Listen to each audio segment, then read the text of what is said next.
ಅಲ್ಲಿ ಕಸ ಹಾಕಬೇಡಿ ಅಂತ ಎಷ್ಟೇ ಬುದ್ಧಿ ಹೇಳಿದರೂ ಕೂಡ ಅವ್ರು ಬುದ್ಧಿ ಕಲೀಲಿಲ್ಲ.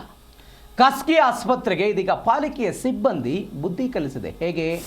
ಆಸ್ಪತ್ರೆಯ ಮುಂದೆ ಕಸ ಸುರಿಯುವ ಮೂಲಕ ಪಾಲಿಕೆಯ ಸಿಬ್ಬಂದಿ ಬುದ್ಧಿ ಕಲಿಸಿದೆ. ಬಳ್ಳಾರಿ ಮಹಾನಗರ ಪಾಲಿಕೆಯ ದಿಟ್ಟ ಕ್ರಮಕ್ಕೆ ಬೆಚ್ಚಿ ಬಿದ್ದಿದೆ ಆಸ್ಪತ್ರೆ.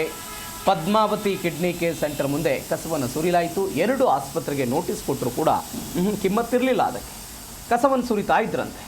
ಇದೀಗ ಪಾಲಿಕೆಯ ಅಧಿಕಾರಿಗಳೇ ಬಂದು, ಪಾಲಿಕೆಯ ಸಿಬ್ಬಂದಿಗಳೇ ಬಂದು ಆಸ್ಪತ್ರೆ ಮುಂದೆ ನೋಡಿ ಇಲ್ಲಿ ಕಸ ಸುರಿದಿದ್ದೀವಿ ಅಂತ, ನೀವು ಮಾಡಿದ್ದಕ್ಕೆ ನಾವು ಹೀಗೆ ಮಾಡಿದ್ದೀವಿ. ಬೆಂಗಳೂರಲ್ಲಿ ಮಾಡಿದ್ರಲ್ಲ, ಮನೆಗಳ ಮುಂದೆ ಹೋಗಿ ಮಾರ್ಷಲ್ಗಳು ಕಸವನ್ನು ಸುರಿದು ಅರಿವು ಮೂಡಿಸೋ ಕೆಲಸ ಮಾಡಿದ್ವಿ. ಈಗ ಬಳ್ಳಾರಿಯಲ್ಲಿ ಈ ಆಸ್ಪತ್ರೆಯ ಮುಂದೆ ಆಗಿರುವಂಥ ಬೆಳವಣಿಗೆ